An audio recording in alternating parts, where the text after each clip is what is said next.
Well, speaking of hilarious people like Rodney Dangerfield, everybody knows when you think of comedy, there's one name that comes to mind.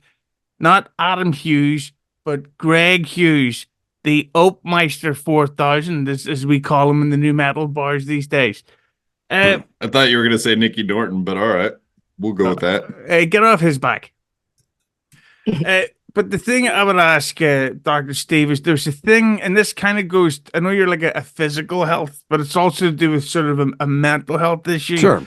And I think the term was regressive development. And by that, what I mean is I've noticed with Opie, as a million people have pointed out, he now seems to talk with a higher pitched voice than what he did 10, 15 years ago. There's a theory I've heard from people, all kinds of races, not that should matter to you. I don't know why you're so angry about it. You have low T too, don't you? Me? Like Opie? No. Oh, Adam? Not you. Hughezy, of course. Obviously, he's low T. You have a low chair. And with the, thank you, Lemmi. But with Opie, it's a thing that, do you think that he is in a way mentally trying to revert back to the happier times, like the happier O&A days when he was a young man? Because now he kind of talks, he's like, hey, Dr. Steve, even though he's late 50s? Yeah. I think that was a habit he got into for a while. That was one of his things was, to be funny was to do this voice. And I used to have a drop on here of him saying, give yourself a bell in this really high voice. And it was just one of the things that he did.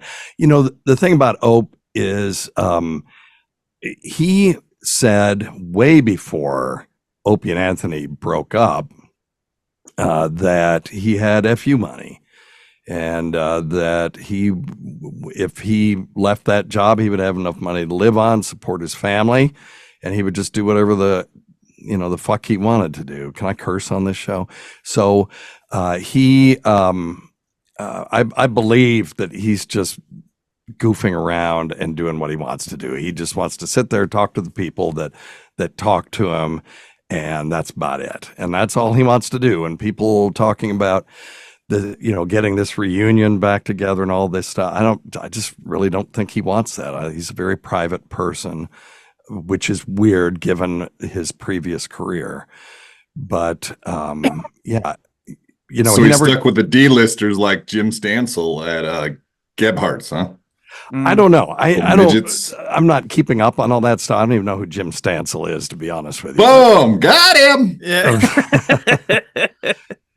But no, I think he's just doing what he wants to do. No, Jim Stansel's really funny. He does these jokes where he is he a comic? Who isn't these days? But he does these hilarious jokes. You'll like this. This is almost as funny as the cancer talk. He pretends to be unlike Hughezy, who just is right. Yeah, I'm not the guy who just bought a fist off Amazon to replace the seat of the wheelchair. Doesn't make you a bad person. Yeah, it makes my seat more comfortable. I don't know what to say. But of course, Steve, when you look at Quad, he actually looks a bit like Anthony from the early Opie and Anthony days, and not just because of the burning pitchforks and the white hood in the background. But he, do you think that like Anthony had a health scare there? He had a stage 5 AIDS of the heart. That's what I hear. Lemmi was telling us before we began recording. Yeah, she knows quite a bit about AIDS. She's kind of the in-house professional. What, you mean like she helps people? You'd have to ask her. She's got all the answers on that. I've got a cue for her. Hopefully I'll put that in her A. Oh! That was rude. I don't care. Thank you, Lemmi. You don't know me, but thank you, Lemmi. But do you think in a weird way that Anthony's health scare, and obviously when something serious like that happens, you don't want to be having feuds while someone's recovering and all that shit. Right. Do you think, Steve, that Anthony's health scare kind of made Opie more inclined to get back on Anthony's, the Ant-Man, his good side? They've got a huge volume of collective experience together. And, you can't, they were inseparable in the early years of their relationship. It wasn't until later when they were really making a lot of money that they sort of separated and, their lives. And I think you can't ever forget that. I mean, my sister is 14 years older than me. I probably talk to her twice a year, but she got big cans. No, she really doesn't. And I'm 68, so figure it out. I mean, she's 14 years older than I am. 68 and I'll owe you one, am I right? That's right. It's my favorite year. But I think you can't ever completely get rid of all of that. And there's been some harsh things said, but they both sort of know that, they had that collective experience. And I would hope that, Anthony really went through a rough one this time. He had, and he's talked about this stuff before. He had a heart attack many years ago and did very well until, the second one, and this was the longest I've seen him out. Even when he had the whooping cough, he wasn't out. He wasn't out as long then. So, and my soundboard isn't working. It's probably a good thing. Anyway, so I don't know. I don't know the answer to that. I really haven't talked to either one of them about that. When I always neither Opie nor Anthony ever asked me to take sides when it came to the other, so I could maintain a friendship with both of them. The only time Ope ever kind of got frustrated with me with my alliances or relationships was when I posted a picture of me at DabbleCon with Carl and his wife, and then who was super old, am I right? Carl's Carl? Wife. Yeah, way old, right? Not super old now. She's very like a lovely. Decade older than Carl. I don't think that's right. It's 8 or 9 years, but I mean, close enough. When I was 17, the first woman I ever had an intercourse experience with was 44, and her friend was 65. Mother of four. I don't know. I didn't ask. But it's always fun to have a cool aunt like that, Yeah, right. But I was playing piano illegally in a bar at 17, and they picked me up. Wait, what do you mean? Did you have a gun in your hand? No. They just picked me up, and they took me up to their room in the hotel, and the 44-year-old had her way with me. And then when I got up in the morning at like 7, the 65-year-old was like, "Why don't you stick around, doll?" And I got out of there very quickly. And one of my biggest regrets in my life is that I did not stay and have intercourse with the 65-year-old, because she was actually quite well put together for her age. And she had great cans. She took a glass of water and went oops on her silky nightgown, and then took my hand to rub it off. And I was terrified. I was 17. I didn't know what the hell was going on. So I left. And you've been watching gilf porn ever since, huh? Yes. Yes, now I am the age that I was sort of attracted to back then, and now it's a little weird. Hey, 65. Now you think 120-year-old ladies to bone? Right. Well, I've done the math, and if they're still alive, they're little decrepit little old ladies in the nursing home going, "Well, I once took the virginity of a nice young man." So more anyway. like he was a sailor. 65, and I'll owe you for it. Am I right or what, guy? Right. That fucking whore. But I got a question, Hughezy. Can I ask Dr. Steve a question, if you don't mind? He can't make you walk again. What most likely almost killed Anthony? Gino trying to drink him to death, or the tee shots? Yeah, really, it's probably more likely genetics. He was. It'd have been more fun if you'd have said Gino. Honestly, I'm aware. I'm not a fun person. No, he said genetics. Particularly when it comes genoetics. When it comes to medicine, I'm not fun. My material can be funny, but I'm not a funny person. Sadly, sorry about that. But our testosterone shots, are they tied to like heart problems, or obviously drinking is? When you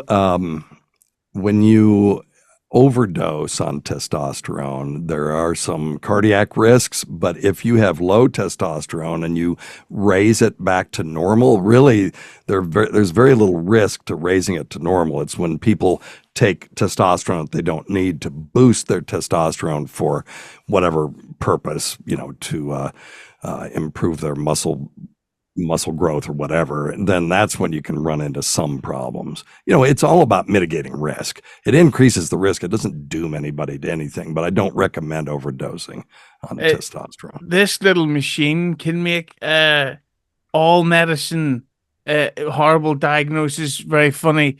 I go, sorry, I have to tell you, you have a stage 5 AIDS. Fuck. That works great. I don't know what.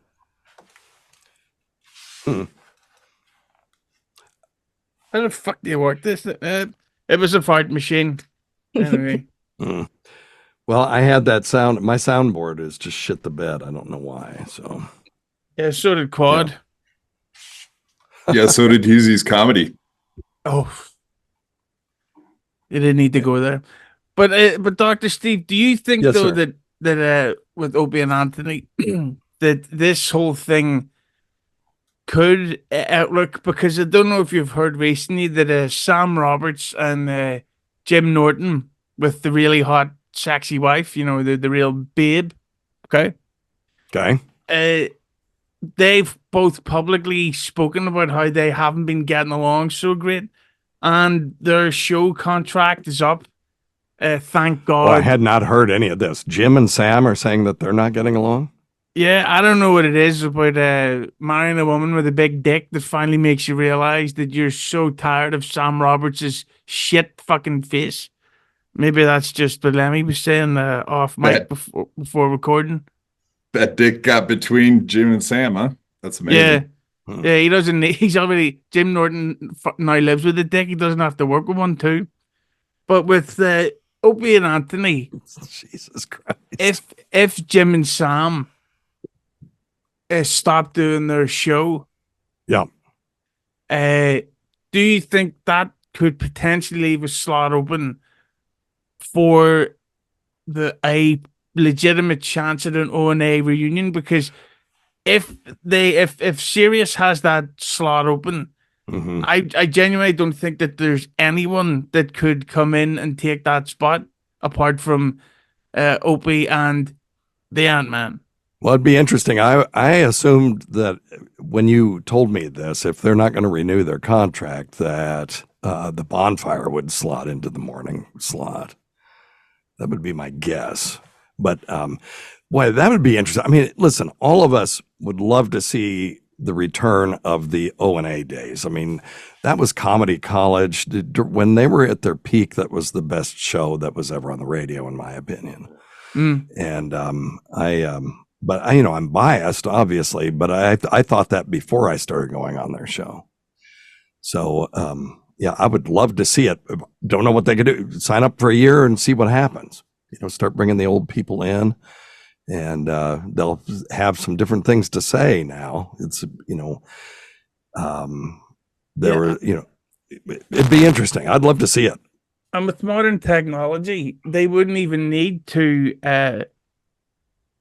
go into the office. They could just record from home. Yeah, I think that would suck, though. I mean, Howard Stern not being in the office, I think, really was one of the things that led to the downfall of that show. Yeah. That would make a good question. Is Anthony Skyping into Compound? How do you feel about the look of that show? Well, listen, he wanted to move out of the city for the longest time, so he can't really commute anymore. And, but I think that if they were going to do Opie and Anthony again, they'd have to do at least some of it in the studio on a regular basis. They would just have to do that for that to be the thing that it was before. Because listen, the dynamic was people would just come in, sit around the table, and it was a hang. And you can't really hang. This is great, but it's not the same if we were all in the same room. There's something different. Yeah, you'd probably give me that's unacceptable. Right, exactly. Yeah, and we wouldn't be able to sit at a table because Quad would be there. So they'll have to go sit on fucking bean bags or whatever while he's going, hey. That's what you think? We sit on bean bags? Yeah, well, that doesn't make any sense. He's already sitting, so we could absolutely sit around the table. Yeah, Hughezy's drunk again, obviously. Yep. Yeah. Lemmi, I mean, he's Irish. I meant to beat Irish. the stereotype. Jesus. Very much. Lemmi, we were mentioning big cans earlier, which of course made me zoom in on you know what. But if O&A came back, do you think it would actually matter in 2024, or do you think it would just be the same people who were listening before that would still be listening today, and it wouldn't actually expand the audience at all, if you know what I mean? I think it would be probably the best of both worlds. I came into the whole Anthony and Opie thing differently than most people in this universe. Anthony wasn't around when I started watching Compound Media. He was having issues. He was in the hospital and whatnot. And Opie, I only know Opie from his morning streams where he's sitting in front of his window and drinking coffee and shit, and shooting the shit with his chat. But from my understanding, they are two completely different people from what they once were. But if they were to get back together, I think they would have some of their old audience and they would gain some new audience as well. You know, I would be interested in seeing something like that. I've never seen them together. I'm new, but I would be absolutely interested in seeing them both together just to see from what kind of dynamic they would have now interacting. It would be very interesting, given what's gone on between the time that they split up and now, for them to come back together again. They'd have a lot to say to each other, and people coming in would have a lot to say to both of them, I think. So it could be interesting.